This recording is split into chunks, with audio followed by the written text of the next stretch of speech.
આનંદ સેવા કેન્દ્ર સર્ચલાઇટ સરદારગંજ આણંદ દ્વારા જીઓ આનંદ હોલ નવલી ખાતે શ્રી રામકૃષ્ણ સેવા મંડળ આણંદના સહયોગથી આંતરરાષ્ટ્રીય મોટિવેશનલ સ્પીકર રાજયોગીની બ્રહ્માકુમારી શિવાનીબેનના આધ્યાત્મિક પ્રવચન ઉલઝનો સે ઉજલો કી ઓર કાર્યક્રમ યોજાયો હતો, જેમાં આણંદ સેવા કેન્દ્ર સંચાલિકા બ્રહ્માકુમારી ગીતાબેન, બ્રહ્માકુમારી ભગવતીબેન, બ્રહ્માકુમારી નેહાબેન તથા શ્રી રામકૃષ્ણ સેવા મંડળ આણંદના પ્રમુખ હેમંતભાઈ પટેલ, માનદ મંત્રી Jyotsnaben Patel, Kiritbhai Patel, joint secretary Parikshitbhai, vice chairman Kaushikbhai Doshi, vice chancellor Niranjanbhai Patel, Bipinbhai Patel, chairman Shri Anand peoples medical society, પૂર્વ સાંસદ દીપકભાઈ પટેલ, આશાબેન દલાલ સહિત ઉપસ્થિત મહાનુભાવોએ દીપ પ્રાગટ્ય કરી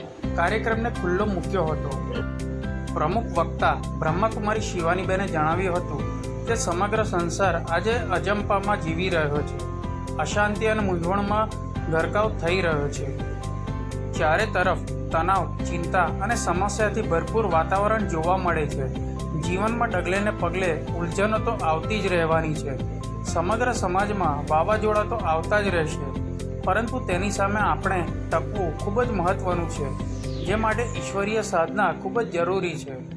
મન અને પરિસ્થિતિની સરખામણી કરતાં તેઓએ ભારપૂર્વક જણાવ્યું હતું કે મનની સ્થિતિ સ્વયં પર અવલંબિત છે, જ્યારે પરિસ્થિતિ બહારની સ્થિતિ છે. મન ક્યારે પણ પરિસ્થિતિ પોતાનો અડ્ડો જમાવી ન બેસે તે માટે મનને શક્તિશાળી બનાવવું પડશે. બ્રહ્માકુમારી સંસ્થાના બ્રહ્માકુમારી ગીતાબેને સ્વાગત પ્રવચન તથા બ્રહ્માકુમારી નેહાબેને બ્રહ્માકુમારી સંસ્થાનો પરિચય આપ્યો હતો. શ્રી રામકૃષ્ણ સેવા મંડળ સંસ્થાનો પરિચય ડૉક્ટર અનુબેન મહેતાએ તથા કાર્યક્રમોનું સંચાલન બ્રહ્માકુમારી મુંબઈએ કર્યું હતું.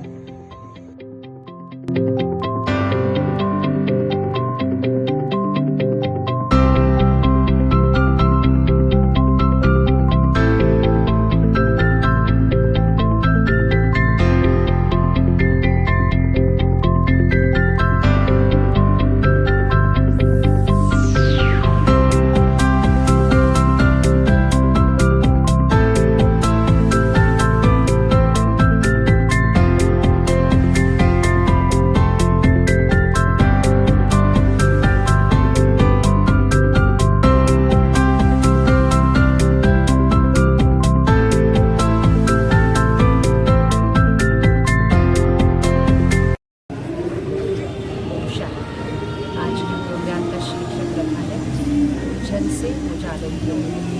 ज़्यादातर हमें ऐसा लगता है जैसे उलझने जीवन में आ रही है, परिस्थितियों में आ रही है, लेकिन उलझन बाहर नहीं, उलझन हमारे सोचने के तरीके में होती है और उजाला भी अपने सोचने के तरीके में ही लाना है। जब सोचने का तरीका बदलेगा, परिस्थितियों का सामना करने का तरीका बदल जाएगा, वहाँ भी उजाला आ जाएगा।